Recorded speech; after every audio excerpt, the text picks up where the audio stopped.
course, one of the biggest pieces of news in the past months, really, is the fact that Kathleen Kennedy has now stepped down as a president of Lucasfilm, about 5 or 6 years too late, but hey, better late than never. And that Lin-Wen Brennan and Dave Filoni are taking over as the presidents of Lucasfilm and will be running that ship together. And I have my apprehensions about Dave Filoni, right? You guys have watched my show for a while. You know I have my apprehensions. I really like him. And I love Rebels. But I have always, for years now, been really against the idea of him being the next person to take over Lucasfilm. Number one, because he has no idea how to make anything live action. And number two, he has no idea what it means to run a studio. He's zero idea how to run a studio. Now, that being said, being Kathleen Kennedy's favorite child, Kathleen Kennedy, a couple of years ago, elevated him to the role of chief creative officer at Lucasfilm to give him a number of years of executive experience, which I thought was a good move. And with him now becoming co-president, they also elevated Lin-Wen Brennan to also be co-president to look over more of the technical aspects of running the business. I thought that was a good move. So those have alleviated it a little bit. So I'm still nervous about Dave Filoni. He wouldn't have been my pick, but I'm going to cheer for him. And they've certainly done a few good things in the last couple of years to make him better prepared for the role. But then there's this story that comes to us from The Wrap, a major outlet here in the industry, indicating that not only did Dave Filoni not like the greatest thing Star Wars has ever done outside of the original trilogy. There's the original trilogy will always be the top, but the best thing Star Wars has ever done outside of the original trilogy, Andor, which of course shocked the world by winning the Emmy for best writing in a drama series, beating out every other show in television, won best writing for a drama series, that he didn't like it. And on top of that, he wouldn't have done it. And on top of that, it's the one thing Star Wars has done in the last number of years where Dave Filoni had zero input and zero influence on, or zero involvement in. The best thing Star Wars has done, and he actually had nothing to do with it. At least that's what the folks at The Wrap say. This is what they say. But the stark difference between Ahsoka, a lightsaber and mythology-heavy sci-fi series, and Andor, a gritty and openly political drama show, may best outline where Filoni's Star Wars interests lie. Filoni was publicly supportive of Tony Gilroy's critically acclaimed live-action series Andor, but behind the scenes, he discussed his dissatisfaction with the show, according to a Lucasfilm insider who spoke with The Wrap. Lucasfilm denied the characterization of the events, and for the record, so is Dave Filoni. Gilroy openly deviated from the events depicted in Filoni's Star Wars Rebel, including Mon Mothma's daring escape from Coruscant. Filoni never spoke out against the changes, but Gilroy told Entertainment Weekly last year about the approach he and his brother Dan Gilroy took, saying, "We are hijacking canon. In canon, she's rescued by the Gold Squadron, and the speech that they gave in the cartoon, which was a canonical show, is on the ship."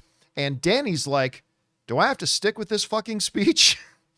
Andor, which won the Best Writing for a Drama Series Emmy last year, was famously greenlit by Kennedy and was one of the rare Star Wars live-action shows to have zero input from Filoni.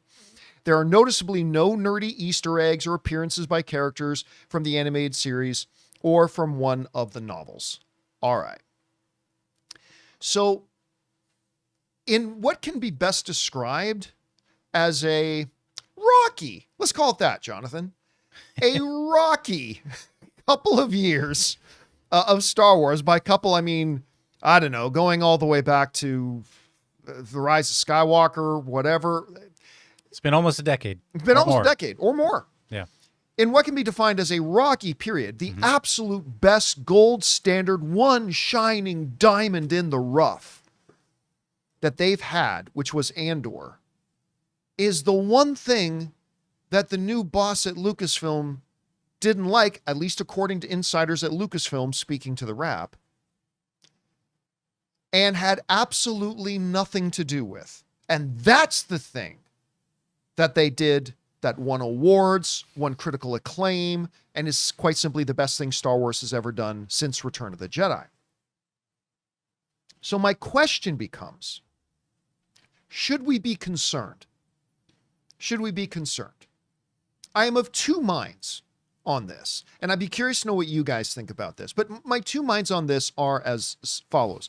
If we heard that Kevin Feige was going to leave Marvel tomorrow, and the guy that he appointed, because remember, Kathleen Kennedy handpicked Lin-Wyn Brennan and Dave Filoni to run Lucasfilm. She picked them, just like George Lucas handpicked her. But if we found out tomorrow that Kevin Feige was leaving Marvel and that he decided to handpick somebody to now run Marvel, and then we found out, oh yeah, this person hates the Avengers. Doesn't like the Avengers. Would we be concerned about the future of Marvel? Of course the answer is yes. Yeah. We would of course be concerned with that.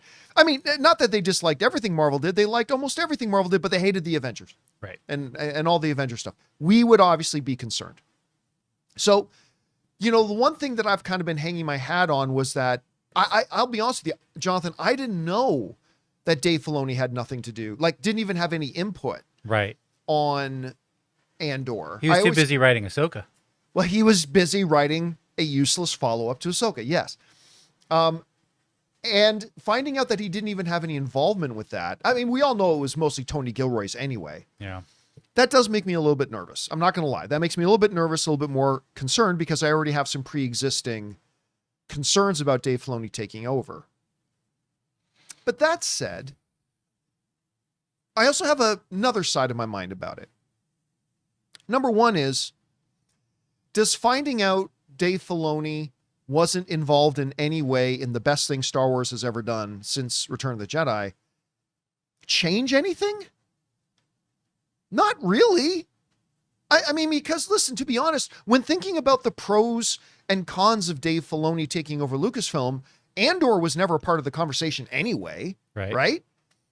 Like, his passion for Star Wars isn't changed because he wasn't involved with Andor. Right. His deep knowledge of the canon and the lore of Star Wars doesn't change just because he didn't work on Andor. The fact that he was basically the Padawan to George Lucas doesn't change anything simply because we found out he wasn't involved in Andor. Now, the fact that at least people from Lucasfilm whispering out that Dave Filoni had problems with Andor, okay, that part concerns me a little bit, because again, that's the best thing Star Wars has done, and you're telling me one of the new people in charge of Lucasfilm is going to stay away from the best stuff they've done? So what, we can have 17 more minutes of Ahsoka crossing her arms and sighing deeply? That's just one episode, 17 minutes long. That's a runtime. Yeah, that was just one episode. Yeah. That does concern me a little bit. It is. But look, at the end of the day, I think I am still pretty much where I was before. I have some concerns.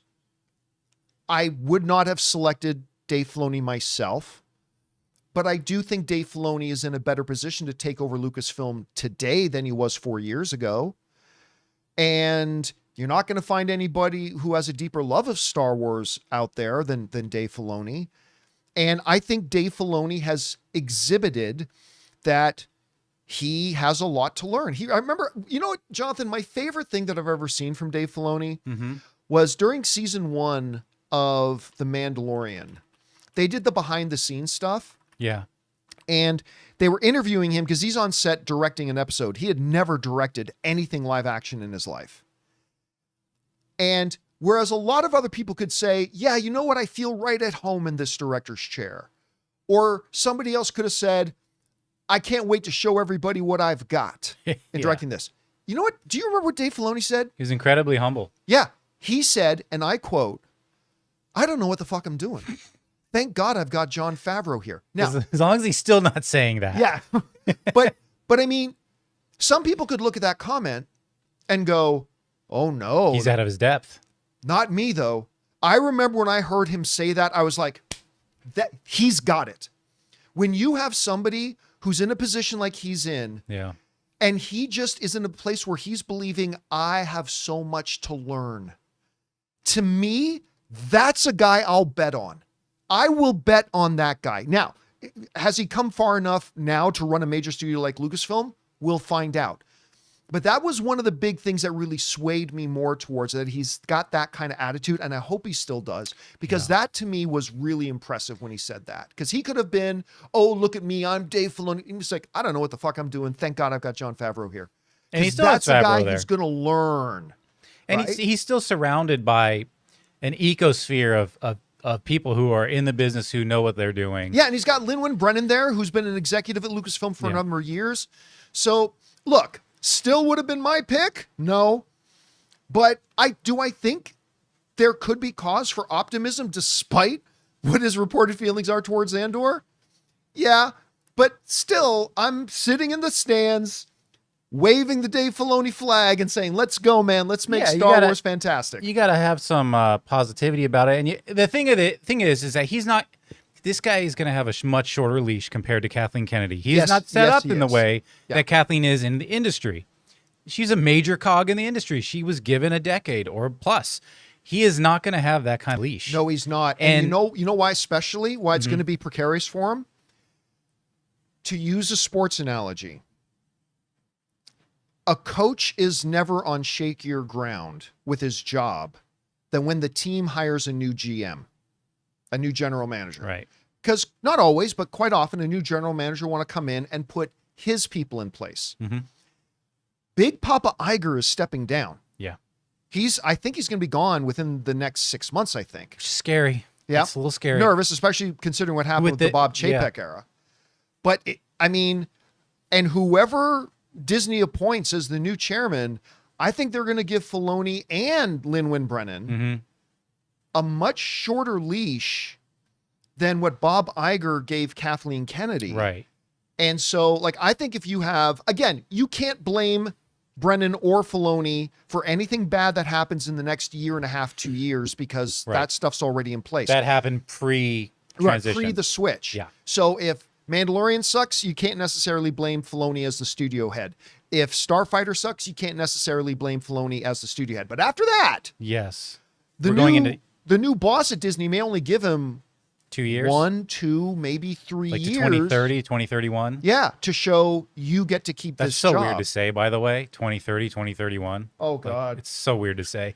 But we're at that point now, aren't we? Also, I was going to say, just to touch on quickly, we talk about James Gunn being kind of the creative head of DC Studios as well. He's not writing and directing every project. No, he's shepherding it. Exactly. And so while he will be shepherding, he's not writing and directing every project at Lucasfilm going forward. There's going to be some that he's directly involved with, but I highly doubt he's going to be hands-on that much on the film side of it, the movie side of it, as much as maybe more so the streaming side of it. I think people are just more concerned that he's going to steer everything more towards being cartoony. Yeah, say oh, this is too mean-spirited. Nah. Yeah. Yeah, this is too dramatic. We need more cartoon-like characters. That's what the fear is. Right. Let's see what happens. Anyway, guys, question is for you. What do you think about this? New report in the Wrap reiterating the fact that they've been told from sources of Lucasfilm that Filoni straight up didn't like Andor, despite what Lucasfilm's official position was, and the fact that it was the one thing that he didn't have anything to do with, even though it's the best thing Star Wars has ever done since Return of the Jedi. Whatever you guys think, jump down to the comments section below and let us know your thoughts. Hey guys, thanks so much for watching this video. Make sure you like the video, leave a comment, and subscribe to our channel. And don't forget, we have a daily podcast called the John Campea Show podcast, available on Apple Podcasts, Spotify, or your favorite podcasting app of choice. Go and subscribe to it today so it'll be there when you need it.